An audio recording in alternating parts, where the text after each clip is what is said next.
देखिएगा आज की जो हमारी क्लास रहेगी, ठीक है, BPAE,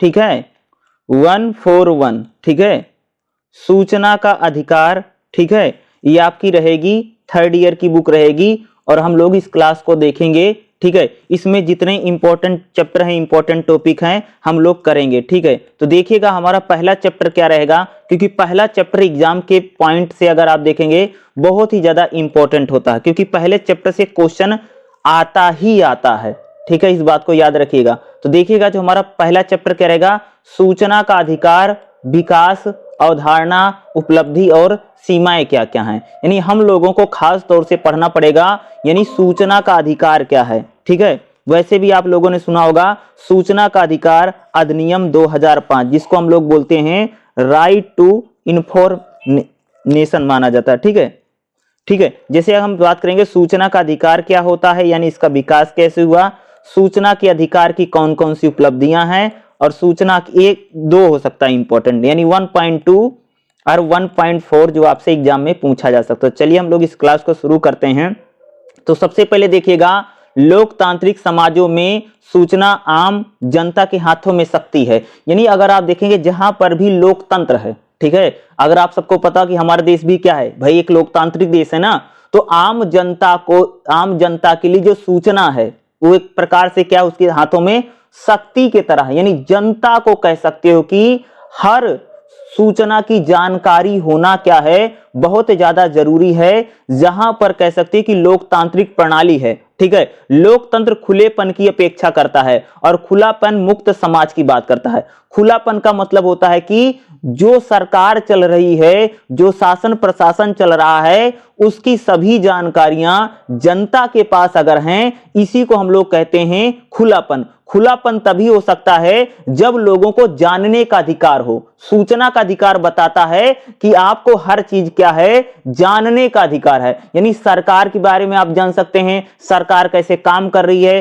किस प्रकार से काम कर रही है। यानी आपको जानने का अधिकार कहां मिलता है, लोकतंत्र मिलता है। और जानने का अधिकार जो है यही कह सकते हैं सूचना का अधिकार, एक प्रकार का राइट है, कह सकते हो आपका लोकतांत्रिक अधिकार है। लोकतंत्र में लोग संप्रभु होते हैं, उन्हें यह जानने का अधिकार होता है कि उनके प्रतिनिधि क्या कर रहे हैं। भाई लोकतंत्र में कह सकते हो कि जनता को यह जानने का अधिकार है कि उन्होंने जिस सरकार को चुना है, उन्होंने जिसको वोट दिया है, वह क्या कर रहे हैं, वह क्या काम कर रहे हैं या नहीं कर रहे हैं। यही हम लोग कह सकते हैं कि भाई यही क्या है, सूचना का अधिकार के रूप में काम करता है।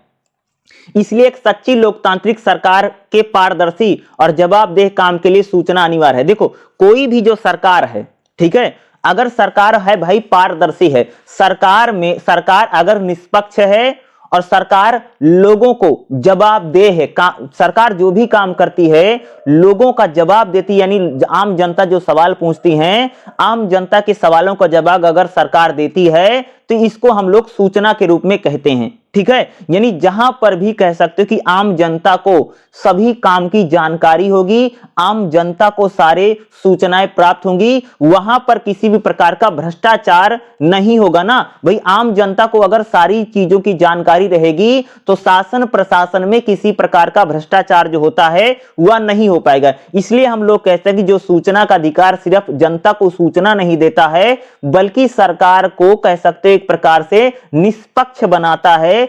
सरकार फिर भेदभाव नहीं करती क्योंकि आम जनता को सभी चीजों की जानकारियां होती है। यानी जहां पर भी सूचना का अधिकार, राइट टू इंफॉर्मेशन है, आम जनता सूचना को प्राप्त कर सकती है और वो भी कानूनी रूप से प्राप्त कर सकती है, उसमें किसी प्रकार की बाधा नहीं है, तो कह सकते वहां सरकार ना तो भ्रष्ट होगी, सरकार जो होगी या जो सरकारी लोग होंगे या शासन प्रशासन होगा वो बहुत ही ज्यादा चुस्त दुरुस्त होगा। यानी कहने का मतलब काम जो है वो बहुत ज्यादा क्विकली करेगा। आप लोग समझ रहे हैं, ये सारी बातें किसमें होती हैं, जहां पर भी हमारी लोकतांत्रिक सरकारें हैं। लोकप्रिय जानकारी इसे प्राप्त करने के साधन के बिना एक लोकप्रिय सरकार एक मजाक या त्रासदी होगी। देखो अगर जनता को किसी प्रकार की जानकारी नहीं है तो वह सरकार कभी भी लोकप्रिय नहीं होगी आम जनता में। इसलिए कह सकते हो कि जानने का अधिकार या सूचना का अधिकार कह सकते हैं जनता के लिए बहुत ज्यादा जानने और सूचना का अधिकार ही क्या करेगा, लोगों को ज्ञानी बनाएगा ना। भाई अज्ञानी अगर जनता रहेगी तो राजा तो कुछ भी करता रहेगा, शासक तो कुछ भी, अगर मान लीजिए आम जनता को अगर सूचना ही नहीं है, जानकारी ही नहीं है, तो आम जनता न तो सवाल कर पाएगी, न तो कोई प्रश्न पूछ पाएगी, और ऐसे में जनता अज्ञानी रहेगी। ठीक है, जनता को भी ज्ञान होना क्या है, बहुत ज्यादा जरूरी है।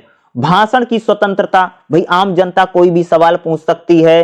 प्रेस की स्वतंत्रता, जनता अपने विचारों को व्यक्त कर सकती है। सूचना की स्वतंत्रता, अलग चार धारणा है। यानी कह सकते हैं सूचना का अधिकार जो है वो कह सकते हैं कि आम जनता के पास होना क्या है, बहुत ज्यादा क्या है, जरूरी है। ठीक है, आम जनता को इन सभी सूचनाओं के बारे में क्या है, जानकारी क्या है, होनी ही चाहिए। ठीक है, ये इंपॉर्टेंट है। ठीक है, चलिए हम लोग देखते हैं, यानी सूचना क्या बहुत ज्यादा जरूरी है। देखिएगा, अब हम लोग बात करें सूचना का अधिकार क्या है। देखिएगा, सूचना के अधिकार के महत्व पर प्रकाश डालते हुए 1946 में प्रथम सत्र में संयुक्त राष्ट्र महासभा ने संकल्प प्रस्ताव अपनाया, जिसे कहा गया था सूचना की स्वतंत्रता एक मौलिक मानव अधिकार है। यानी सूचना की जो स्वतंत्रता है वो मानव का कौन सा अधिकार है जी, मौलिक अधिकार है, यानी बेसिक अधिकार है, जिसको हम बोलते मूल अधिकार है। यानी सूचना जो है वो हर व्यक्ति को मिले, यह उसका कौन सा अधिकार है, मानवीय अधिकार है, मौलिक अधिकार। जैसे हमारे देश में होता है ना भाई, मौलिक अधिकार है, 6 मौलिक अधिकार हैं, उसी प्रकार से आप लोग कह सकते हैं सूचना का जो अधिकार है यह भी हमारा क्या है, मौलिक अधिकार है, और सभी स्वतंत्रताओं की कसौटी है, जिसके लिए संयुक्त राष्ट्र ज्ञान देता है। यानी संयुक्त राष्ट्र कहता है कि सूचना की स्वतंत्रता होनी चाहिए। अगर कहीं पर सूचना लोगों के पास जानकारी है, ये उसकी स्वतंत्रता बताता है। इसके पश्चात विश्व भर की सरकारें अपनी गतिविधियों के बारे में अधिक से अधिक जानकारी उपलब्ध करा रही भाई ना।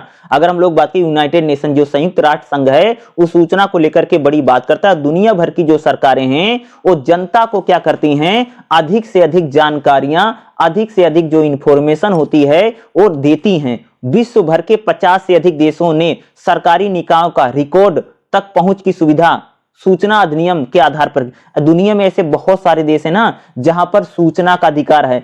आम जनता कह सकते हो कि जो सरकारी कामकाज है, सरकारी जो रिकॉर्ड है, उसके बारे में जानकारी प्राप्त कर सकती है और जानकारी उसको मिल सकती है। ठीक है, अंतरराष्ट्रीय दबाव, आधुनिकीकरण, भ्रष्टाचार, घोटाले, सूचना का अधिकार के लिए मानव के अधिकारों में मान्यता जैसे विभिन्न कारक इस लहर के लिए जिम्मेदार हैं। कहने देखो, जनता के पास अगर सूचना है कि सरकार क्या कर रही है, क्या नहीं कर रही है, इससे कह सकते हो कि सरकार पर दबाव रहेगा ना। अरे भाई, जनता को अगर हर बात पता है तो सरकार कभी भी कोई ऐसा काम नहीं करेगी जो जनता के लिए उचित ना हो।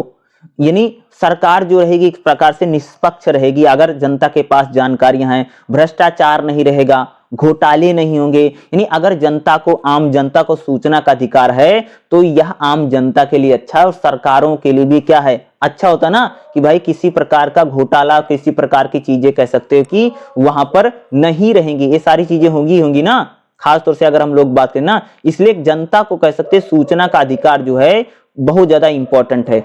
सूचना का अधिकार एक निर्विवादित मौलिक अधिकार, यानी इसमें किसी प्रकार का विवाद नहीं, इसमें किसी प्रकार की बात नहीं है कि सभी लोग मानते हैं कि सूचना का जो अधिकार है ये हमारा मौलिक अधिकार है।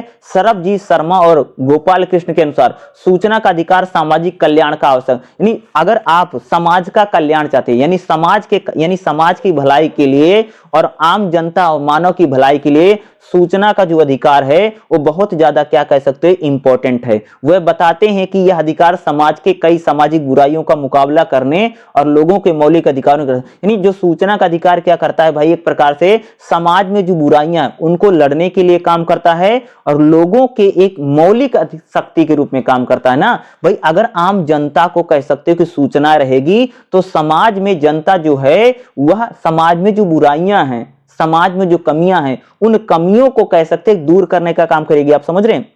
अरे भाई एक बात बताओ, हमारे समाज में मान लो सड़क बन रही है, ठीक है भाई, सड़क बनाई जा रही है, सरकार सड़क बनवा रही है, और सड़क बनाने में जो सरकारी कर्मचारी और भ्रष्टाचार कर रहे हैं, कुछ भी कर रहे हैं, तो जनता अगर सूचना है, उसके पास जानकारी है, तो कोई भी व्यक्ति क्या है कि भ्रष्टाचार नहीं कर पाएगा, समाज में कोई भी अंधविश्वास नहीं फैल पाएगा, समाज में हिंसा और इस तमाम चीजें नहीं हो पाएंगी। अगर आम जनता के पास सूचना है, आम जनता अगर सूचना वाली है तो करप्शन नहीं होगा, भ्रष्टाचार नहीं होगा। ये नहीं होगा कि ठेकेदार ने पैसा खा लिया, सड़क जो बनी वो टूट गई, पुल जो बना वो गिर गया। समझ रहे हो भाई, किसी भी योजना में, किसी भी पुल बनने में, पुलिया बनने में, कुछ भी अगर बन रहा है तो आम जनता को पता, भाई मान लीजिए एक पुल बनाने के लिए 200 करोड़ आए हैं, ठीक है, तो 200 करोड़ रुपए कहां कहां लगे, कहां कहां नहीं लगे हैं, अगर आम जनता को जानकारी रहेगी तो वो जो चीज बनेगी बढ़िया चीज बनेगी। आप लोग समझ रहे हैं, ठीक है।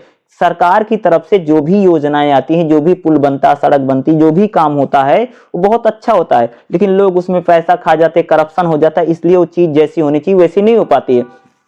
इसलिए हम लोग बात कर रहे हैं कि अगर जनता को जानकारी है, अगर जनता को सूचनाएं हैं, तो किसी भी प्रकार का भ्रष्टाचार नहीं होगा।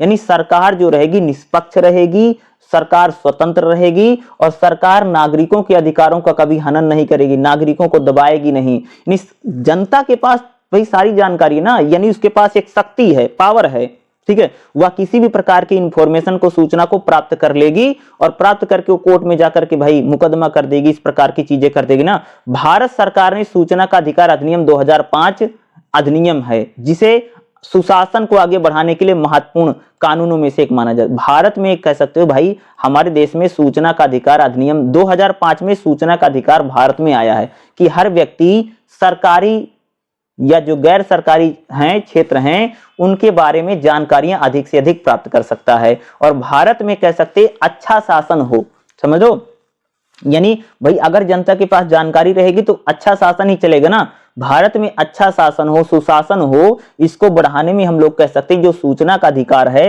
ये बहुत ही ज्यादा कह सकते हैं उसमें इंपॉर्टेंट है।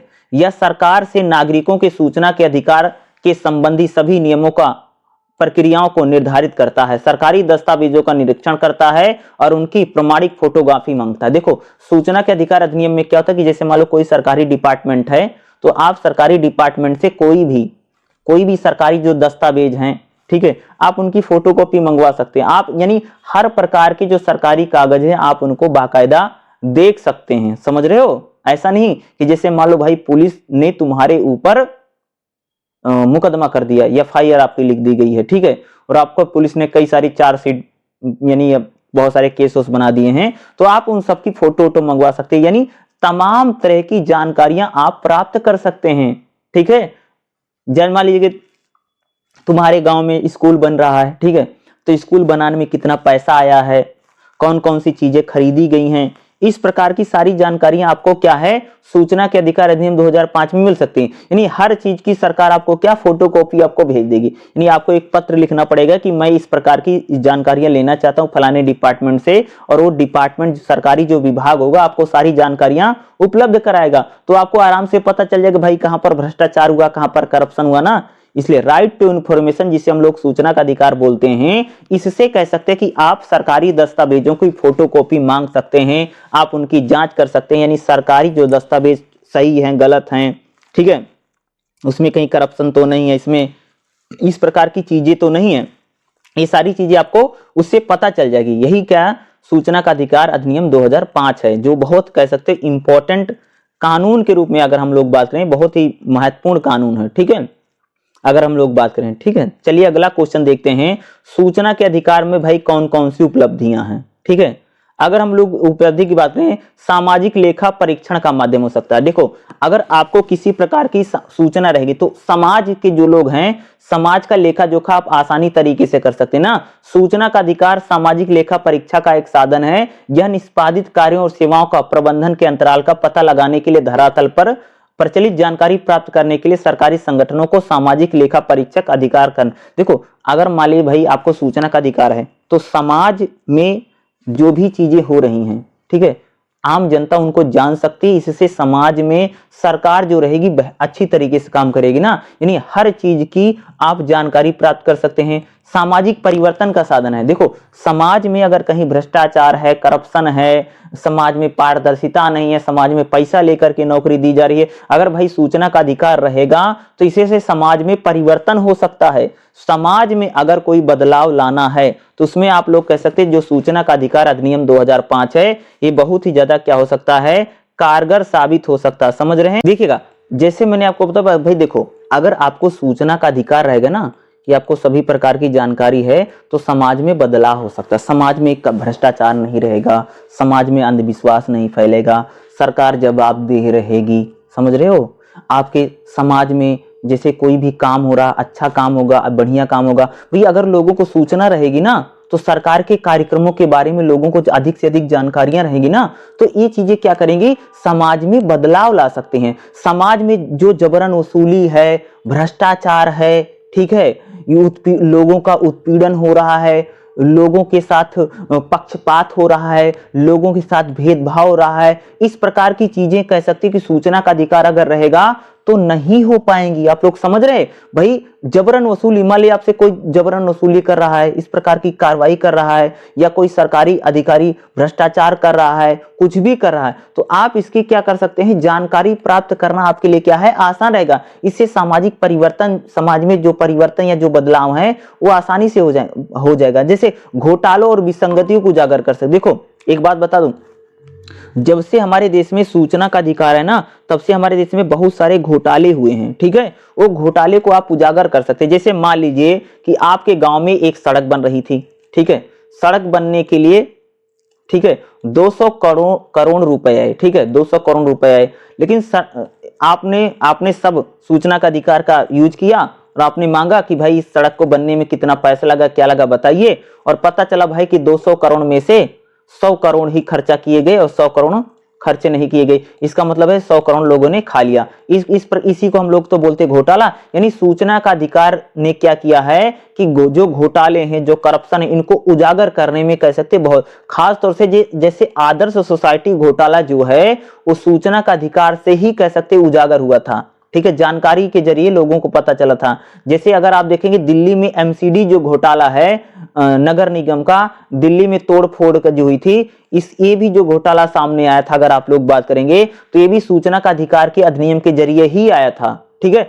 लोग जानकारियां प्राप्त कर लेते ना, तो उनको पता चल जाता भाई यहाँ पर घोटाला, वो इतना पैसा आया था, इतना पैसा खर्चा हुआ, बाकी पैसा सरकारी अधिकारियों ने खा लिया, ठीक है। तो इस सूचना का अधिकार अधिनियम की क्या है, ये बहुत बड़ी उपलब्धि है कि समाज में क्या कर रहा है, बदलाव ला रहा है। घोटालों की भंडाफोड़ हो रहा है, घोटाले हो रहे हैं, पर्दे के पीछे जो लोग पैसे खा जाते थे वो पता चल जा रहा है ना।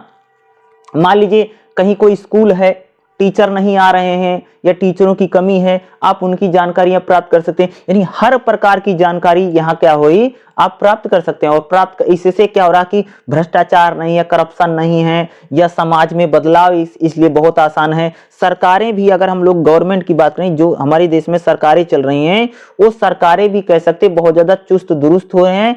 सरकारों में कह सकते भाई पारदर्शिता है, सरकारें भेदभाव नहीं करती हैं, सरकार इन चीजों से क्या है, बहुत ज्यादा उनकी क्या है, जवाबदेही भी नहीं बनी, रिस्पॉन्सिबिलिटी बहुत रिस्पॉन्सिबल रहती है सरकार ना।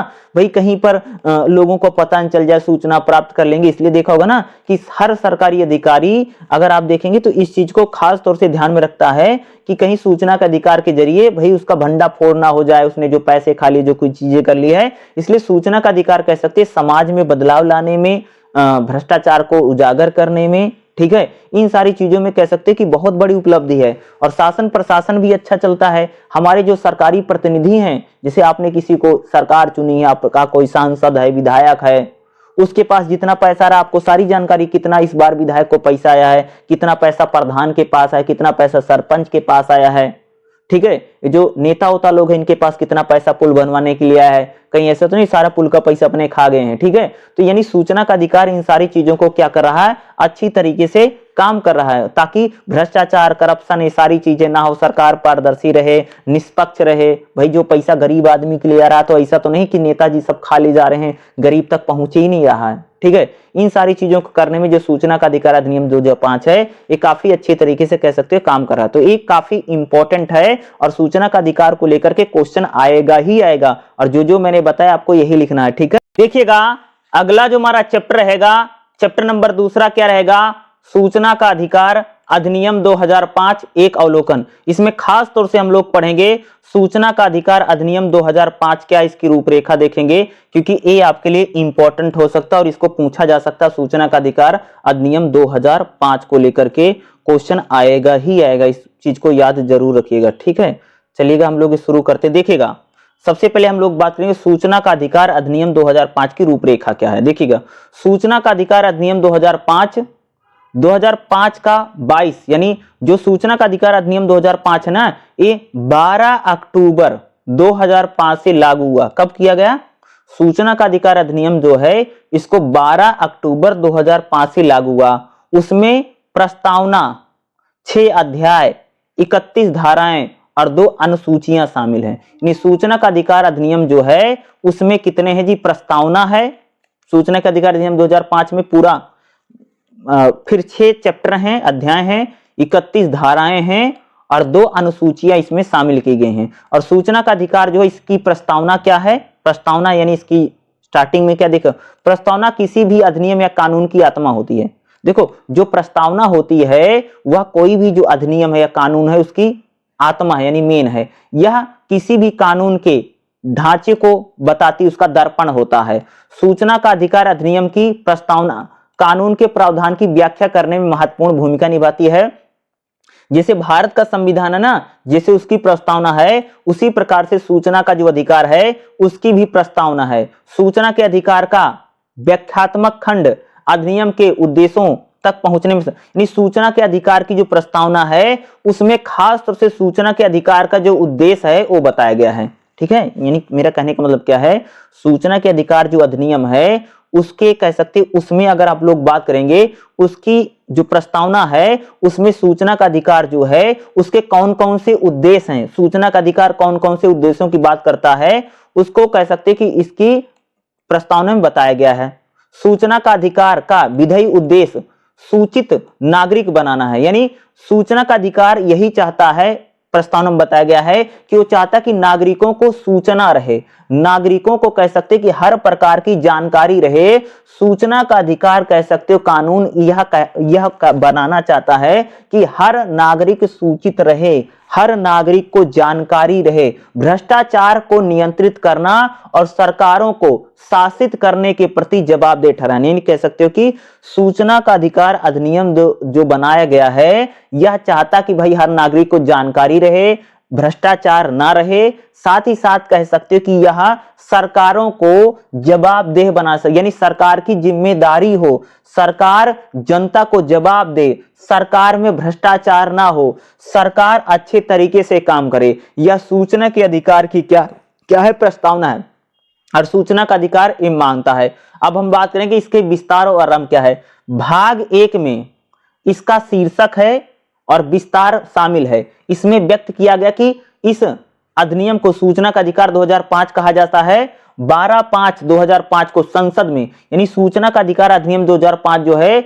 यह 12 जून 2005 को संसद में आया था और अधिनियम 12/10/2005 को लागू है। यानी सूचना का अधिकार जो कह सकते हैं कि 12 जून 2005 को संसद से पास कर दिया गया था और 12/10 कह सकते हो कि 12 अक्टूबर कह सकते हो कि 2005 में इसको लागू किया गया और 15/6 ठीक है को राष्ट्रपति के द्वारा इसको स्वीकृति मिली और यह समस्त भारत में फैल गया है। अगर सूचना के अधिकार की हम लोग बात करें, महत्वपूर्ण विषय क्या है, इसमें 2 अधिनियम की परिभाषा है। अधिनियम का मुख्य भाग है कि इसमें परिभाषा भी दी गई है। इसमें कह सकते हैं कि 2 धाराएं हैं। धारा 2 क्या है? सूचना का अर्थ।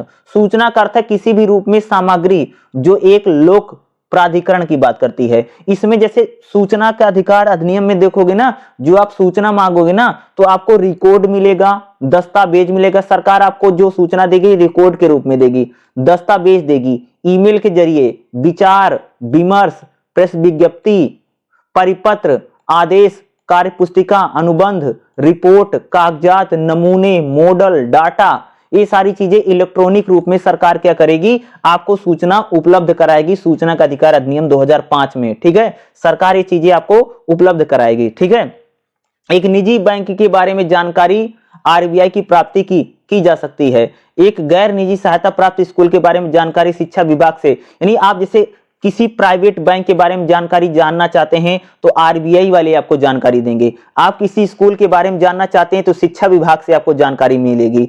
अगर आप कोई कंपनी के बारे में जानकारी लेना चाहते हैं तो सेबी आपको जानकारी देगी। अगर आप सहकारी समिति के बारे में जानकारी लेना चाहते हो तो रजिस्ट्रार विभाग देगा।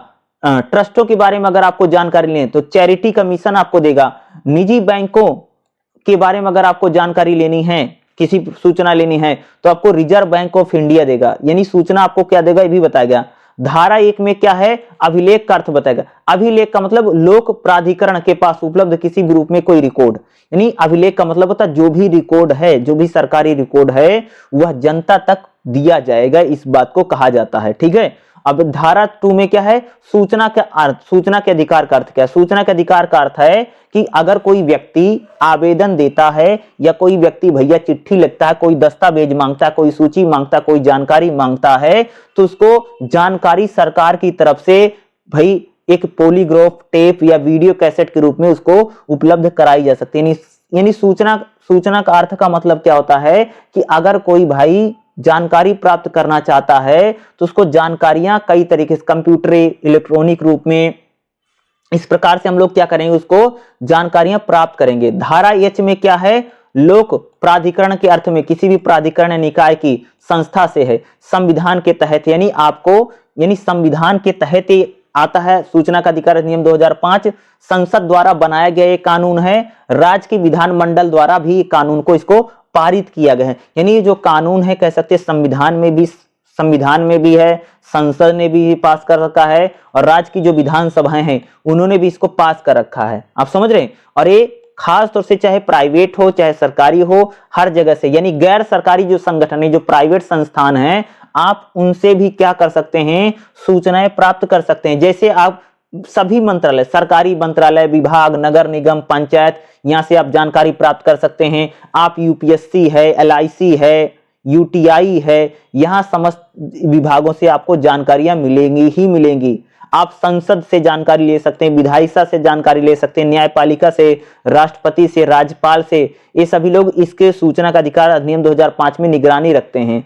धारा 2 में क्या, सक्षम अधिकारी,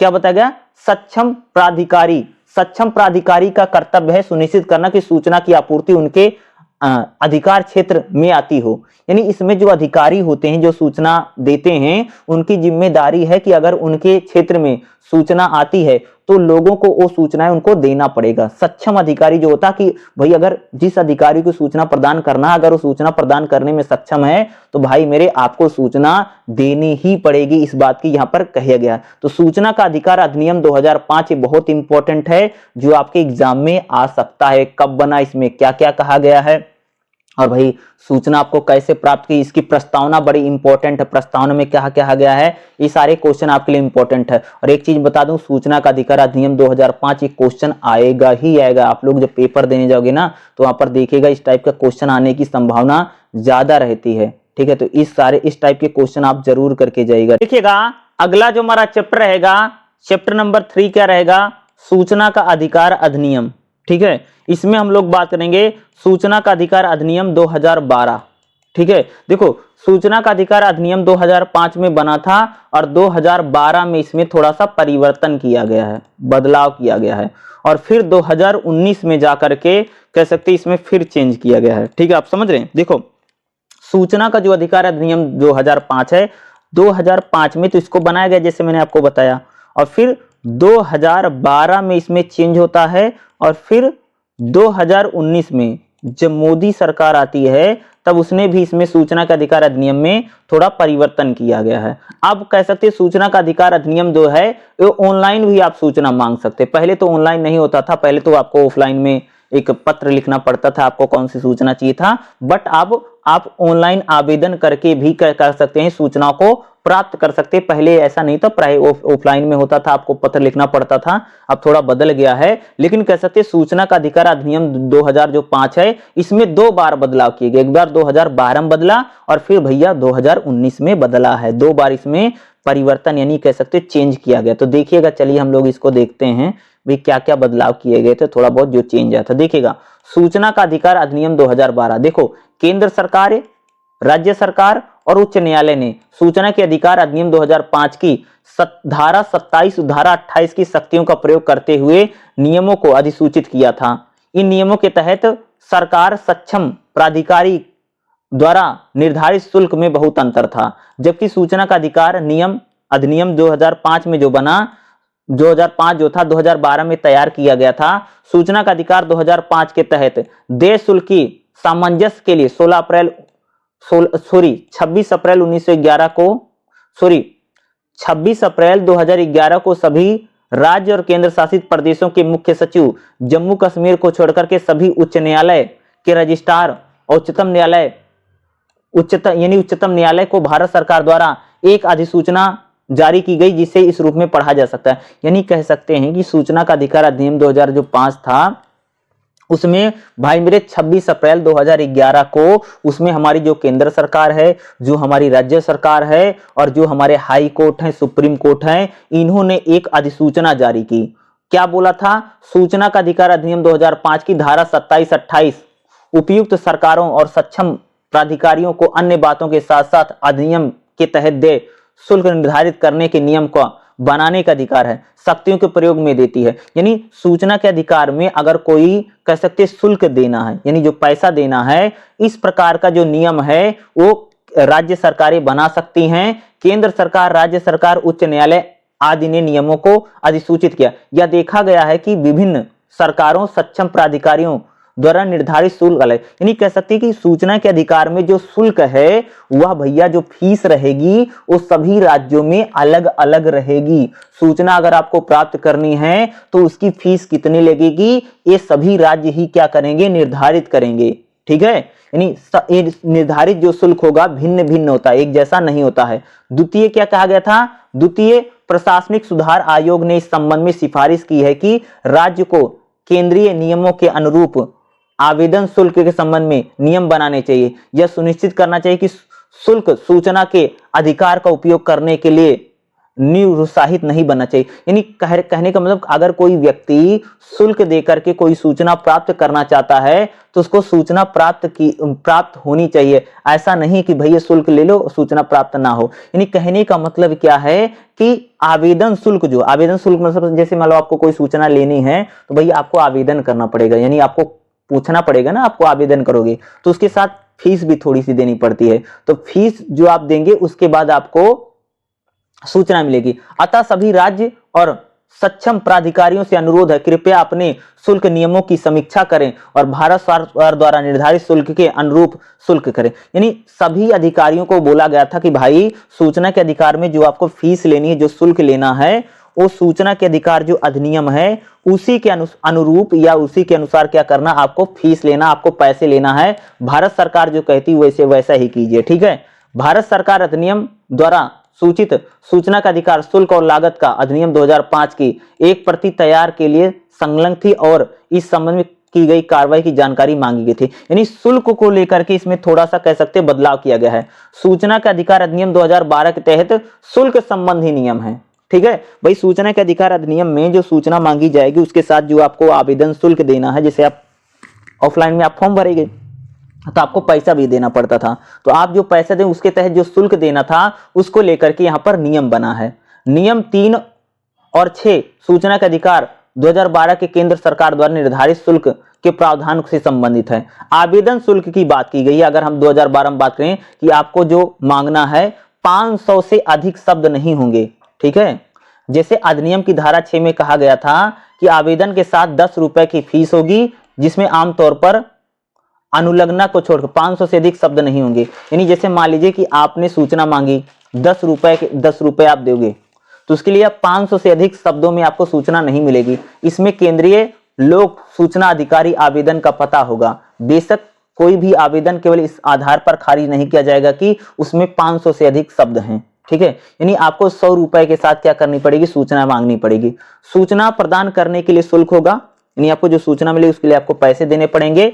और जैसे A3 पेज है, छोटे आकार के कागज का प्रत्येक पृष्ठ के लिए 2-2 रुपए लगेगा। यानी आपको जो सूचना मिलेगी ना भैया ना, आपको सूचना कितने पन्नों की मिली है, हर पन्ने के लिए 2-2 रुपए देना पड़ेगा। A3 साइज का अगर पेज रहेगा। ठीक है, बड़े आकार के कागज में फोटोकॉपी वास्तविक लागत कीमत लगेगी, यानी आप फोटोकॉपी मंगवाओगे तो उसका भी पैसा आपको देना पड़ेगा। नमूने या मॉडल के लिए आपको पैसा, यानी आप कोई नमूना या कोई मॉडल है सरकार का उसको मांग रहे हैं तो उसके लिए पैसा देना पड़ेगा। 50 रुपए प्रति डिटेक्ट फ्लॉपी लगी, यानी आप कॉपी मांगो तो 50 रुपए देना पड़ेगा। प्रकाशन के लिए निर्धारित मूल्य प्रकाशन, यानी आपको 2 रुपए प्रति फोटो। जैसे मान लीजिए आपने किसी चीज की फोटो कॉपी मांगी तो हर फोटो कॉपी का जो पन्ना रहेगा उसके लिए आपको ₹2 देना प्रति पृष्ठ आपको ₹2 देना पड़ेगा। जैसे मान लो कि आपने सरकार से जानकारी ली और उसके भाई पन्ने आपने 50 पन्ने हैं तो हर पन्ने का ₹2 है, इस हिसाब से आप जोड़ लीजिए, आपको ₹100 देना पड़ेगा 50 पन्ने के लिए, यानी आपको कितना पैसा देना है। ठीक है। निरीक्षक के प्रथम घंटे के लिए अभिलेखों के निर्धारित के लिए कोई शुल्क नहीं होगा। प्रत्येक के बाद घंटे आंशिक रूप से ₹5 शुल्क देना पड़ेगा। ठीक है। यानी आवेदन शुल्क में कहीं कहीं छूट मिली है। देखो, जो गरीबी रेखा से नीचे है बशर्ते इस संबंध में दायरे के प्रमाण पत्र के एक प्रति आवेदन, जो भैया गरीबी रेखा से नीचे व्यक्ति है उसके लिए आवेदन शुल्क पैसा नहीं देना पड़ेगा। शुल्क के भुगतान का तरीका क्या होगा, यानी आपको एक प्रकार से डिमांड ड्राफ्ट बनाना पड़ेगा और उसके जरिए आपको क्या करना पड़ेगा, यहाँ पर शुल्क भरना पड़ेगा, यानी पैसा भरना पड़ेगा। जो गरीबी रेखा से नीचे उसको भैया पैसा शुल्क नहीं देना पड़ेगा अगर वह किसी प्रकार की सूचना मांगता है। सूचना के अधिकार अधिनियम 2012 को प्रभावी क्रियान्वयन के लिए भारत सरकार ने पहल की है। यानी सूचना के अधिकार बहुत आगे बढ़े, इसके लिए भारत सरकार ने 2012 में नियम इसकी पहल की थी। सूचना के अधिकार अधिनियम 2012 का मसौदा तैयार करते समय निर्धारित किया गया था कि एक बार सूचित होने के बाद राज्य सरकार इन नियमों को यथोचित परिवर्तन सहित काम करेगी। यानी कहने का मेरा मतलब क्या है कि भाई सूचना को ज्यादा से ज्यादा बढ़ाया जाए ताकि हर कोई व्यक्ति सरकार से सूचना प्राप्त करे। और 2012 में अगर आप देखेंगे ना तो खास तौर से आवेदन शुल्क को लेकर के ही कानून बना कि आप कितनी कॉपी मांगे, कितना पैसा देना पड़ेगा। यानी आपको जो लोग भाई गरीबी रेखा से नीचे उनको किसी प्रकार का शुल्क नहीं देना पड़ेगा। ठीक है। इस इलेक्ट्रॉनिक भारतीय पोस्टल ऑर्डर का भी शुभारंभ किया गया था। यानी आपको जो सूचना मिलेगी वो डाक विभाग के द्वारा सूचना दी जाएगी और इलेक्ट्रॉनिक भारतीय पोस्टल इसका शुरुआत की थी। यानी आपको जो सूचनाएं भेजी जाएंगी वो डाक के माध्यम से भेजी जाएंगी। इसको भी लेकर के यहाँ पर 2012 में जो खास तौर से बना था उस शुल्क को लेकर के बना था, कितना पैसा लेंगे कितना पैसा नहीं लेंगे, इसको लेकर के यहाँ पर कानून 2012 में जो बना था उसकी मैं बात कर रहा हूँ, कितना पैसा लगेगा कितना पैसा नहीं मिलेगा सूचना के अधिकार में। और 2019 में क्या किया गया, ठीक है, क्योंकि सूचना का अधिकार अधिनियम 2005 था उसमें 2012 में कह सकते भैया पैसे को लेकर के बदलाव किया गया।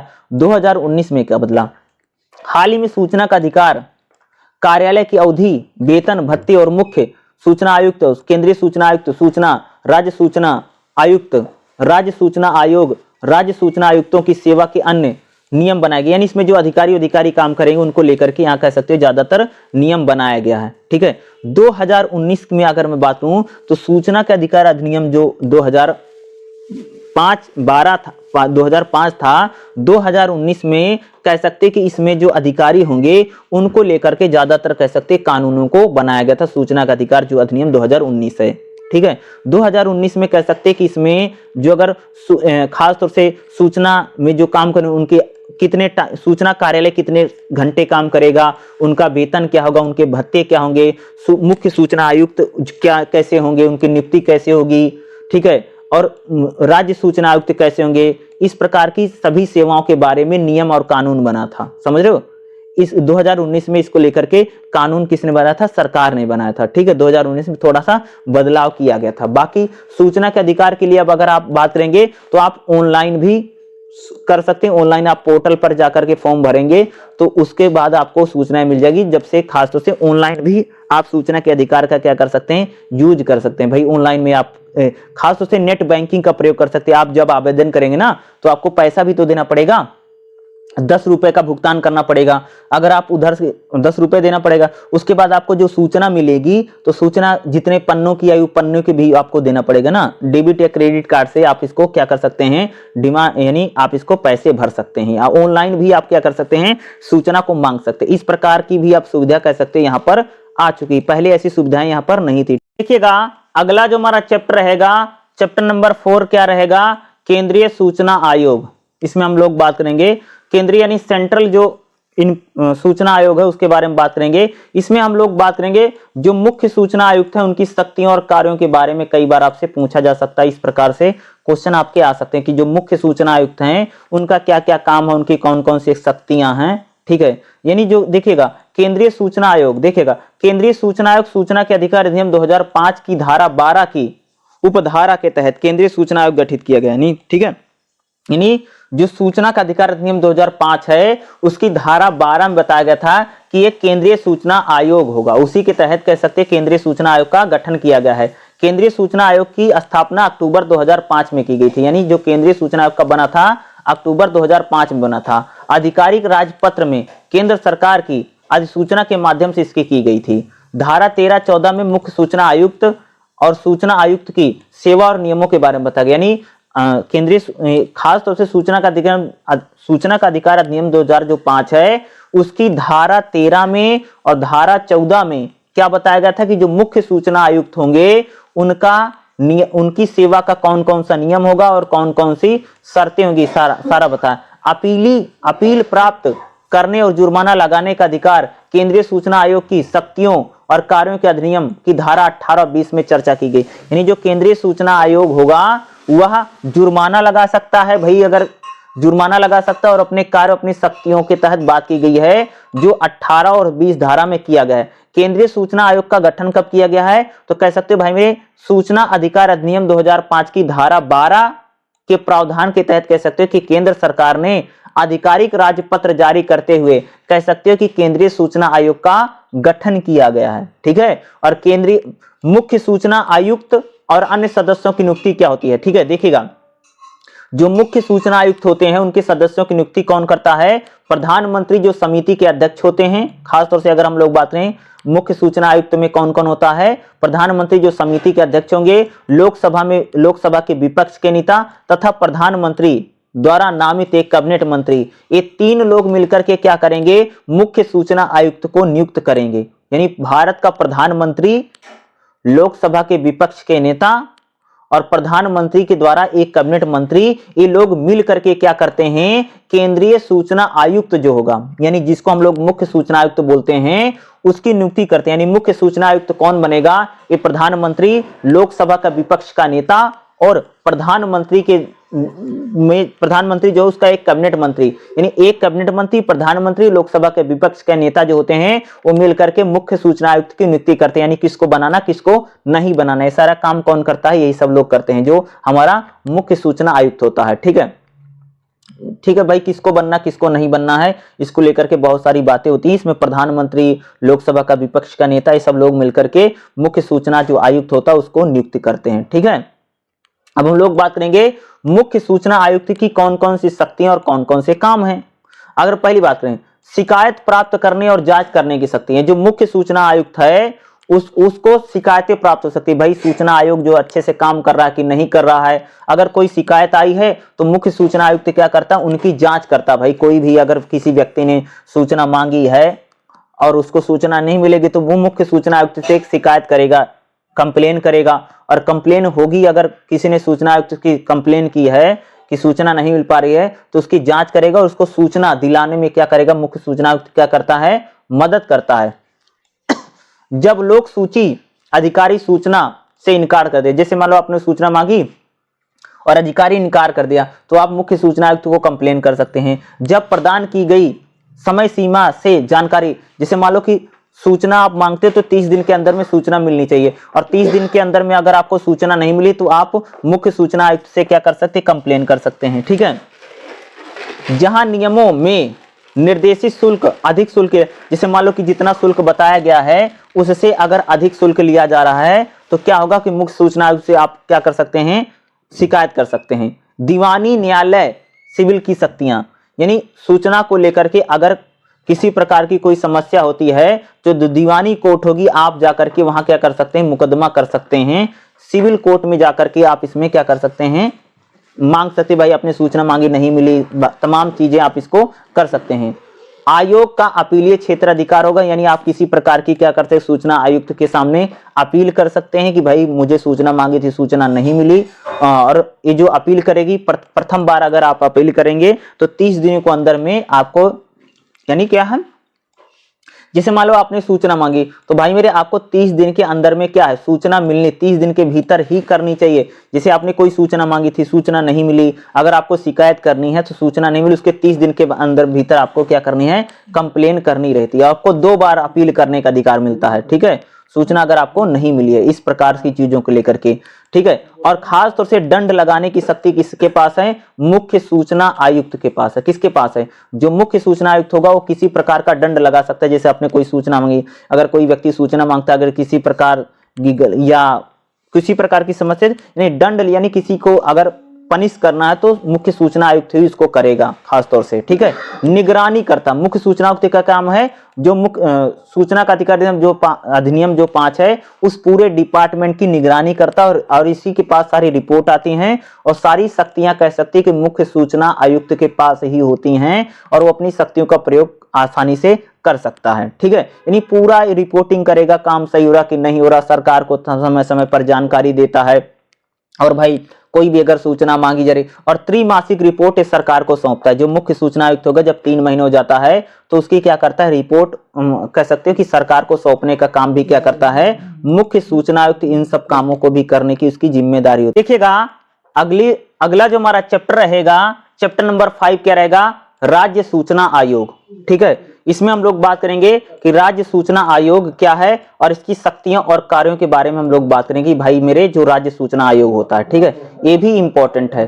शिकायत प्राप्त करने और जांच करने की शक्तियां इसकी भी होती हैं, ठीक है। यानी जो राज्य सूचना आयोग होता है, ये देखो जो केंद्रीय सूचना आयोग है सेम उसी प्रकार का काम राज्यों में ये भी करता है, याद रखिएगा, ठीक है। एक बात बताऊं, अगर आपने केंद्रीय सूचना आयोग पढ़ लिया है, अच्छे तरीके से पढ़े, एक पढ़ लो, चाहे राज्य सूचना आयोग पढ़ के चले जाओ चाहे केंद्रीय सूचना आयोग पढ़ के चले जाओ, एक अगर आपने पढ़ रखा है, अगर दूसरा आ गया तो सिर्फ आपको नाम बदल करके आप उसको लिख सकते हैं, ठीक है। यानी जो राज्य सूचना आयोग होता है वो क्या करता है, शिकायत प्राप्त करता है, ठीक है। राज्य में अगर भाई किसी ने कोई शक्ति, अगर कोई जानकारी प्राप्त मांग रखी, कोई सूचना मांग रखी है और सूचना अगर उसको नहीं मिल रही तो जाकर के शिकायत करेगा व्यक्ति, और राज्य सूचना आयोग जो राज्य सूचना आयुक्त होता है वो उसकी जांच करता है। अपीलीय का क्षेत्र अधिकार है, यानी आप अपील कर सकते हैं, ठीक है। और कितनी बार? 2 बार आप अपील कर सकते हैं, ठीक है। जैसे आपने एक बार सूचना मांगी, सूचना नहीं मिली तो आप दूसरी बार भी क्या उस सूचना को मांग सकते हैं, और 2 बार मांगने के बाद भी अगर आपको सूचना नहीं मिल रही, यानी 2 बार आपने अपील की है, तब आप जाकर के राज्य सूचना जो आयुक्त होता है उसके पास शिकायत कर सकते हैं, ठीक है।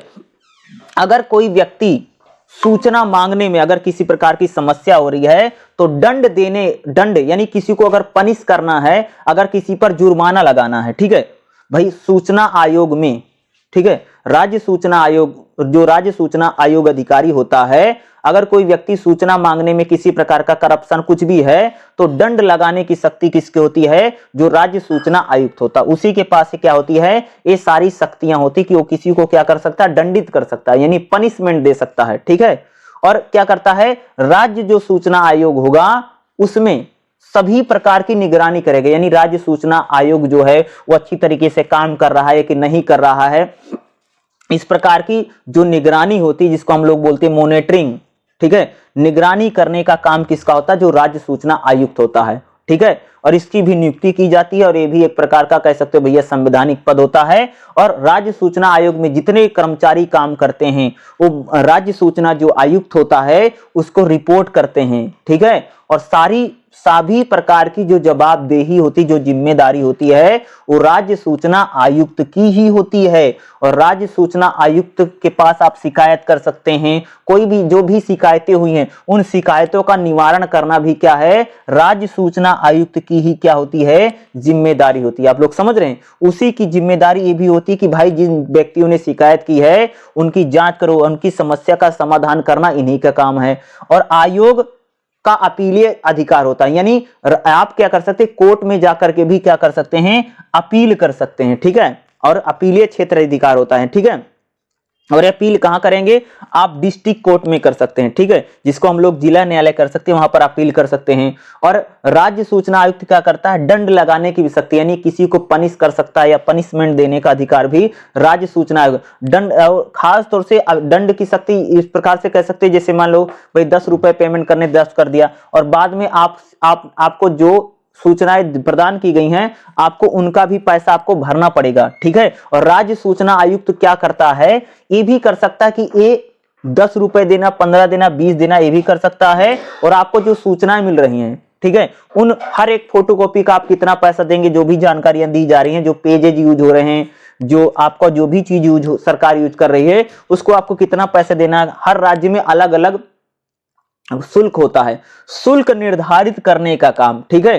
सूचनाएं जो मांगी जा रही हैं उसमें जो शुल्क लगा, जो फीस लगती है, फीस निर्धारित करने का जो सारा अधिकार होता है वह भी क्या होता है, राज्य सूचना आयुक्त के पास ही होता है। समझ रहे हो भाई मेरे, जो सूचना मांगी जा रही ना, जैसे मान लो भाई जैसे मान लो कि सूचना जो मिलती है वो एक फोटोकॉपी का 2 रुपया हो सकता है, किसी राज्य में एक फोटोकॉपी का 1 रुपया हो सकता है किसी राज्य में एक फोटोकॉपी का 1.5 रुपया हो। तो यानी राज्य सूचना जो आयुक्त होता है यह शुल्क भी डिसाइड कर सकता, किसी पर दंड लगा सकता है। और राज्य सूचना आयोग में पूरी मॉनिटरिंग यानी जिसको हम लोग निगरानी करते हैं, यानी सब पर नजर भी रखता है कि भाई कहीं भ्रष्टाचार तो नहीं हो रहा, कहीं सूचना आयोग में ही तो भ्रष्टाचार नहीं हो जा रहा है। इस प्रकार की जानकारियां रखने का काम क्या है, जो राज्य सूचना आयुक्त होता है। इसकी भी पूरी नियुक्ति की जाती है, इसकी भी वेतन होते हैं, इसको भी भत्ते मिलते हैं, इसको भी गाड़ी वाड़ी मिलती है, बंगला उंगला सारी शक्तियां इसको भी होती हैं, ठीक है। एक प्रकार से राज्य में सूचना को लेकर के जो सारा काम होता है वह राज्य सूचना आयुक्त ही देखता है। यानी जो केंद्रीय सूचना आयुक्त होता है उसी प्रकार की शक्तियां राज्य सूचना आयुक्त के पास होती। बस यही होता कि वो सिर्फ अपने राज्य तक ही सीमित है। जैसे भाई हरियाणा राज्य है तो राज्य सूचना आयुक्त सिर्फ हरियाणा में काम करेगा, जब बिहार सूचना आयुक्त है वो सिर्फ बिहार में काम करेगा, पंजाब सूचना आयुक्त है वो सिर्फ भैया पंजाब में काम करेगा। तो इस प्रकार से ये लोग क्या होते हैं, थोड़े से सीमित होते हैं, ठीक है। ये काफी इंपॉर्टेंट है, इस टाइप के क्वेश्चन आपके पेपर में आएगा ही आएगा, देख लीजिएगा। देखिएगा अगला जो हमारा चैप्टर रहेगा, चैप्टर नंबर 6 क्या रहेगा, सूचना का अधिकार अधिनियम 2005 के माध्यम से प्रशासनिक दक्षता, पारदर्शिता और उत्तरदायित्व के मुद्दे और चुनौतियां। देखो सूचना का अधिकार अधिनियम जब से 2005 आया है ना, तब से कह सकते कि हमारा जो शासन प्रशासन है वो बहुत चुस्त दुरुस्त हो गया। आप समझ रहे हैं, इस बात को समझिए। सूचना का अधिकार अधिनियम जब से 2005 आया तब से क्या हुआ कि हमारा जो शासन प्रशासन है, पारदर्शी का मतलब समझते हो, भ्रष्टाचार नहीं होता है, ठीक है। पहले जो सरकारी अधिकारी होते थे, जैसे सड़क बन रही है, पुल बन रहा है, सरकार की योजनाएं हैं, उसमें वो लोग क्या करते थे, बहुत सारा पैसा वैसा खा जाते थे, ठीक है। अब उतना वो पैसा नहीं खा जा रहे हैं। यानी अब शासन प्रशासन जो हमारा है, सूचना का अधिकार अधिनियम 2005 के आने से शासन प्रशासन बहुत ज्यादा स्किल्ड हो गया, कुशल हो गया है, ठीक है भाई। अब जनता के पास क्या है, सारी जानकारियां हैं, सारी इंफॉर्मेशन है। आप समझ रहे हैं, यानी अब क्या सूचना का अधिकार 2005 आने से क्या हुआ, जैसे हम लोगों ने बात किया प्रशासनिक दक्षता, यानी शासन प्रशासन जो है बहुत ज्यादा सजग है। पहले जो रहता था जनता को कोई जानकारी नहीं रहती थी तो काम करते थे, नहीं करते थे, बहुत सारा पैसा वैसा खा जाते थे। अब वैसा नहीं किया जाए। अब क्या पारदर्शिता आई, यानी पारदर्शिता का मतलब क्या होता है कि अब जो काम हो रहा है जनता को सभी जानकारियां हैं, ठीक है। आप समझ रहे हैं, सूचना का अधिकार अधिनियम 2005 आने से क्या हुआ कि जनता को पता कि भाई कोई पुल बन रहा है, कोई सड़क बन रही है, कोई खड़ंजा बन रहा है या कोई रोड बन रहा है, कोई भी चीज अगर बन रही है तो उसमें कितना पैसा आया है, कितने के कौन कौन से सामान खरीदे गए हैं, इस प्रकार की सभी जानकारियां आम जनता के पास होती हैं। और जनता के पास जब इस प्रकार की जानकारी रहती है, इसी को बोलते भैया पारदर्शिता, यानी सभी को सभी प्रकार की जानकारी है। पारदर्शिता का मतलब जैसे शीशा होता ना जिसमें बिल्कुल दिख सकता, पारदर्शी का मतलब आर पार जो चीजें आपको दिख जाए, ठीक है। यानी उसमें किसी प्रकार का पर्दा नहीं है। ऐसा नहीं कि सरकार की तरफ से जितना पैसा आया, कहां लग रहा, कहां नहीं, आम जनता को जानकारी नहीं है। यानी सूचना का अधिकार अधिनियम 2005 आने से क्या हो गया है कि बहुत ज्यादा पारदर्शिता और उत्तरदायित्व, यानी हर चीज का आपको उत्तर देना पड़ेगा, ठीक है।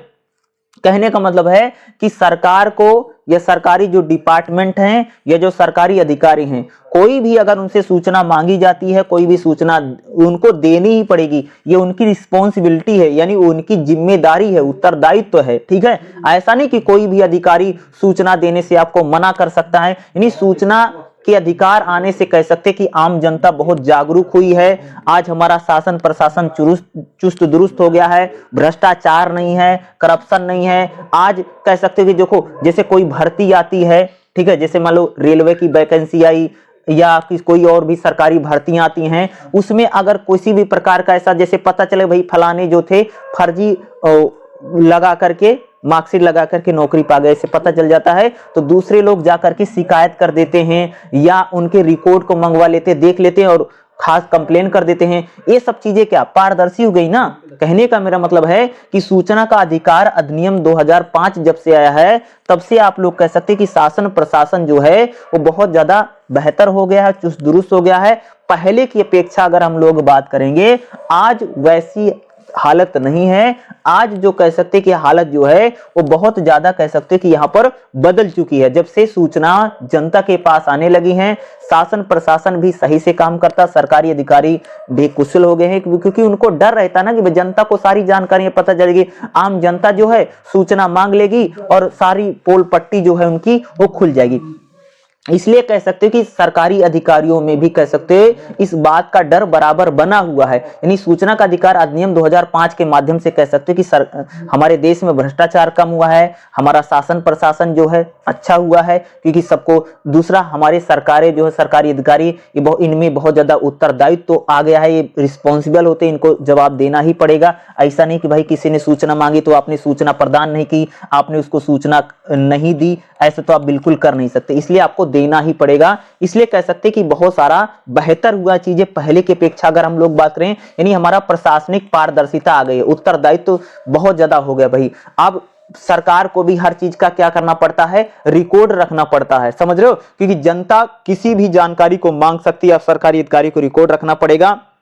और इससे सूचना मांगने से क्या हो कि हमारा सुधार हो रहा, बहुत सारी चीजों का रिकॉर्ड रहता, सुधार होता है। और सूचना जो अधिकारी होते हैं उनको भी गुणवत्ता रखनी पड़ती है, ठीक है। और आम जनता में जागरूकता बहुत बढ़ रही है, ठीक है। आम जनता लोग जागरूकता का पहले जो अभाव होता था, पहले लोगों के पास जानकारी नहीं होती थी, जानकारी का अभाव रहता था, पता नहीं रहता था, लोग पैसा खा जाते थे, ये कर लेते थे, वो कर लेते थे, पैसा आता था, कुछ होता ही नहीं था। जैसे मान लो आपके गांव में सरकारी स्कूल बन रहा है, कोई सरकारी टीचर क्यों नहीं आ रहा, बच्चे क्यों कम है, इस सभी प्रकार की जानकारियां जनता जो है, जनता में कह सकते कि पहले जागरूकता का अभाव था, जागरूकता ही नहीं थी और जनता पता ही नहीं चलता था क्या हो रहा क्या नहीं। लेकिन अब जब से कह सकते सूचना का अधिकार अधिनियम 2005 आया है तब से कह सकते कि चीजें जो हैं वो बहुत बेहतर होती चली जा रही हैं और आम जनता इतनी ज्यादा जागरूक हो गई है कि भ्रष्टाचार, करप्शन, पारदर्शिता, ये सारी चीजें कह सकते हैं यहाँ पर हम लोगों को देखने को मिल रही हैं, ठीक है। चलिए अगला चैप्टर देखते हैं क्योंकि वो भी काफी इंपॉर्टेंट है। देखिएगा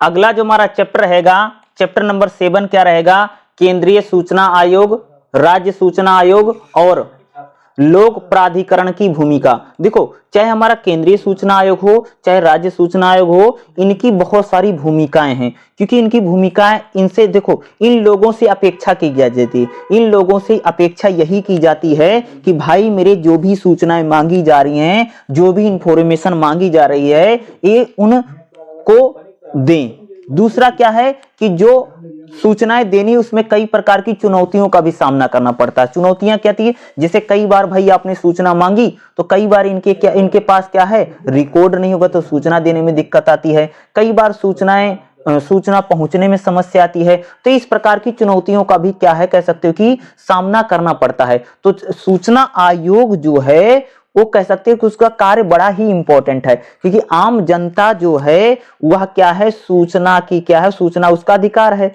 और भाई उसका अगर सूचना अगर उसको नहीं मिलेगी तो जो कार्य संचालन है सूचना अधिकार का वो क्या है, लगभग ठप पड़ जाएगा। इसलिए हर एक काम का कह सकते हो कि रिकॉर्ड रखना, क्या हर एक काम का कह सकते हो कि रिकॉर्ड रखना क्या है, बहुत ज्यादा जरूरी है। अगर आप किसी चीज का रिकॉर्ड नहीं रखेंगे तो वहां पर आप सूचनाएं कैसे देंगे, ठीक है। सूचना आयोग में कार्य संचालन में बहुत सारी बाधाएं भी आती। बाधा यही आती है कि सरकार के पास यानी डिपार्टमेंट के पास कोई रिकॉर्ड नहीं है, या सूचना आयोग ने जिस विभाग से सूचना मांगी है वो विभाग सूचना देने में देरी कर रहा है। इसलिए कह सकते हैं इस प्रकार की बहुत सारी बाधाएं भी आती। देखो जो सूचना आयोग है वो, जैसे आपने शिक्षा विभाग से सूचना मांगी है तो शिक्षा विभाग किसी और विभाग से सूचना ले रहा है, तब वहां पर इन प्रकार की क्या है समस्याओं का कह सकते हैं हम लोगों को सामना करना पड़ता है, कि ताकि वहां पर जो सूचनाएं हैं वह स्पष्ट रूप से और सही रूप से कह सकते हैं वो सारी सूचनाएं उन लोगों को प्राप्त होने में कई प्रकार की दिक्कत आती है। जैसे आपने सूचना आयोग से सूचना मांगी, ठीक है जी, और सूचना आयोग शिक्षा मंत्रालय सूचना मांग रहा है और शिक्षा मंत्रालय जो सूचना देने में देरी कर रहा है, तब बाधा यहाँ पर सामने आती है। दूसरा, जैसे मैंने आपको बताया कि बाधा क्या थी सूचना आयोग को, कि उसके पास रिकॉर्ड नहीं है, रिकॉर्ड रखे हुए हैं, या तब सूचना, इस प्रकार की समस्याएं कह सकते हो कि सूचनाओं को देने में आती हैं, चाहे वो केंद्रीय सूचना आयोग हो और चाहे हमारा राज्य सूचना आयोग हो। इस प्रकार से इनमें बहुत सारी बाधाएं और चुनौतियां भी हम लोगों को देखने को कह सकते हो यहाँ पर मिलती हैं। देखिएगा अगला जो हमारा चैप्टर रहेगा, चैप्टर नंबर 8 क्या रहेगा, सूचना का अधिकार अधिनियम 2005, जिला स्तर पर क्रियान्वयन में बाधाएं कौन कौन सी आती हैं। तो देखिएगा सबसे पहले हम लोग बात करेंगे जिला प्रशासन का स्वरूप और कार्यक्षेत्र क्या है, सूचना का अधिकार की व्यवस्था की मुख्य विशेषताएं क्या हैं। यानी जिला लेवल यानी डिस्ट्रिक्ट लेवल पर अगर हम लोग बात करेंगे तो सूचना का अधिकार अधिनियम में कौन कौन सी बाधाएं आती हैं, समझ रहे हैं। ये कई बार होता है, देखो सूचना के अधिकार के समावेशी शासन के संकेतक के रूप में पहचाने जाते हैं, ठीक है। यानी सूचना का अधिकार जो है एक प्रकार से समावेशी है, ठीक है भाई, इसमें हर डिपार्टमेंट की भूमिका है, ठीक है, और नागरिकों की भागीदारी भी सुनिश्चित करता है। यानी सूचना का अधिकार जो है भाई इसमें नागरिक भी क्या करते हैं, पार्टिसिपेट करते हैं, उनकी भी क्या होती है, भागीदारी होती है। इसे सुनिश्चित करने में केवल अवधि चुनाव ही पर्याप्त नहीं है, नागरिकों को निर्णय लेने की प्रक्रिया का हिस्सा बना करके ही उसका निरंतर वैधीकरण सुनिश्चित किया जाता है। ऐसा करने का सबसे लाभ तरीका है कि सरकार के कामकाज के बारे में सभी की जानकारी के साथ स्वतंत्र रूप से साझा की जाए। सूचना के अधिकार का काम ही यही है कि सरकार का जो कामकाज हो उसकी जानकारी नागरिकों से साझी की जाए, वह भी स्वतंत्र रूप से। सूचना का अधिकार तो यही करा ना भाई, नागरिकों को जानकारियां जो हैं सभी प्रकार की रहें। जैसे अगर आप देखेंगे हमारे देश में 73वां संविधान संशोधन और जो 74वां संशोधन जो यानी हमारा जो ग्रामीण और शहरी क्षेत्र हैं, ठीक है, जो ग्रामीण और शहरी क्षेत्र हैं यहां पर भी सूचनाओं को लागू किया गया ताकि यहां पर आप सूचना प्राप्त कर सके। यानी जो हमारा जिला स्तर है वहां भी जवाबदेही रहे, वहां पर भी संवेदनशीलता रहे, वहां पर भी मानवीयता रहे, वहां पर भी शासन प्रशासन ईमानदार रहे, वहां पर भी सहभागी रहे। इसलिए कह सकते कि जिला स्तर पर भी कह सकते सूचना के अधिकार को बेहतर बनाना क्या है, बहुत ज्यादा आवश्यक है। देखिएगा जिला प्रशासन का स्वरूप देखो, जिला प्रशासन जो है वो पुलिस, जेल, राजस्व, स्वास्थ्य, जन स्वास्थ्य, खाद्य एवं आपूर्ति, समाज कल्याण, बाल विकास, शहरी शासन, परिवार नियोजन, विकास, पंचायती राज, इन सभी विभागों की कार्य पद्धति के जिम्मेदार रहा। यानी जिला प्रशासन जो होता है वो बहुत बड़ा प्रशासन है। आप समझ सकते हैं कि कोई भी जो सूचना है वो मूल रूप से जिला प्रशासन पर ही डिपेंड करती है। जैसे आपको भाई पुलिस के बारे में जानकारी लेनी है, जेल डिपार्टमेंट है, राजस्व है, स्वास्थ्य है, जन स्वास्थ्य है, खाद्य एवं आपूर्ति है, समाज कल्याण है, बाल विकास है, नगर नियोजन है, पंचायती राज है, इस प्रकार की जानकारियां जो होगी सब जिला प्रशासन ही देता है। इसका ये क्या कार्य क्षेत्र है। इसके अतिरिक्त इन सभी क्षेत्रों के लिए जिला प्रशासन के परिचालन की इकाई होती है। राज्य सरकार और लोक क्षेत्र में उद्यम में विभिन्न विभागों के जिला स्तरीय कार्यालय कर्मचारी होते, जिला ग्रामीण विकास एजेंसी के रूप में काम करता है। यानी जो डिस्ट्रिक्ट है यानी जो जिला है वह सूचना का कह सकते कि सबसे प्राथमिक केंद्र है, ठीक है। जैसे मान लीजिए आप कहीं भी आते हैं तो सबसे पहले जो आप सूचना मांग रहे हैं वो जिला स्तर पर ही सूचनाएं जाती हैं। आप समझ रहे हैं कि जैसे आप कहीं पर रहते हैं और आप वहां कोई भी काम हो रहा तो यानी जो जिला स्तर पर सूचनाएं होंगी वो बहुत इंपॉर्टेंट। अगर जिला स्तर से सूचनाएं अगर आपको सही नहीं मिल रही, चीजें नहीं मिल रही, तब आपके लिए कह सकते हैं कि वहां पर समस्या खड़ी हो सकती है। यानी जिला स्तर बहुत क्या है, इंपॉर्टेंट है भाई मेरे सूचनाओं के लिए। सूचना के अधिकार की व्यवस्था की मुख्य विशेषताएं क्या, अगर हम लोग सूचना के अधिकार की बात करें तो इसमें जिला स्तर पर उपमंडल, तहसील, तालुका, इन सभी जगहों पर क्या है, ये बहुत ज्यादा इंपॉर्टेंट है। हमारी जो पंचायती राज व्यवस्था है और जो शहरी नगर निगम है, नगर पालिका है, नगर पंचायत है, यहां से कह सकते जो सूचनाएं हैं प्राप्त करनी है वो आपके लिए किस पर डिपेंड करती है, जिला प्रशासन। जिला स्तर पर ही सूचनाएं आपको क्या करनी पड़ेंगी, मांगनी पड़ेंगी। जो आप कोई भी अगर आप सूचना मांगते, कोई भी इंफॉर्मेशन मांगते, जिला लेवल पर ही मांगना पड़ेगा, ठीक है। ये इसी चीज की यहाँ पर बात कही जा रही है, ठीक है, कि डिस्ट्रिक्ट लेवल पर, जिला लेवल पर मांगना पड़ेगा। जिला स्तर पर सूचना का अधिकार अधिनियम का क्रियान्वयन में क्या बात है। देखो जिला स्तर पर क्या होता है, बहुत सारे डिपार्टमेंट हैं, ठीक है। कानून का केवल सुचारू रूप से और तत्परता आरंभ ही जवाबदेही पारदर्शिता के उच्च आदर्शों की सेवा कर सकता है जो अधिनियम में बताता है।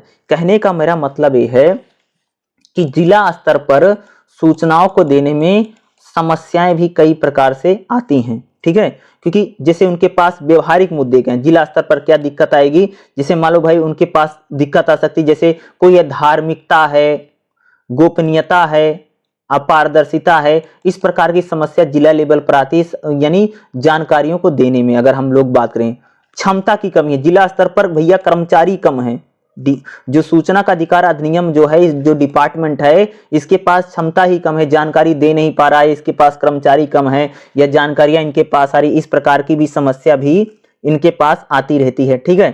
प्रशासनिक मुद्दे, शासन प्रशासन बहुत सारे मुद्दे हैं जिनसे कह सकते हैं इनको बहुत सारा, जैसे निष्पक्ष काम नहीं हो रहा, विवेकपूर्ण काम नहीं हो रहा, तो इसलिए वरिष्ठ अधिकारी के निर्देशों में अपनी भूमिका में ये लोग काम करते हैं, इसलिए जिला प्रशासन जो है उसके बहुत सारे प्रशासनिक मुद्दे हैं, यहां पर समस्या आती है सूचनाओं को देने में। प्रतिक्रियात्मक मुद्दे हैं, ठीक है।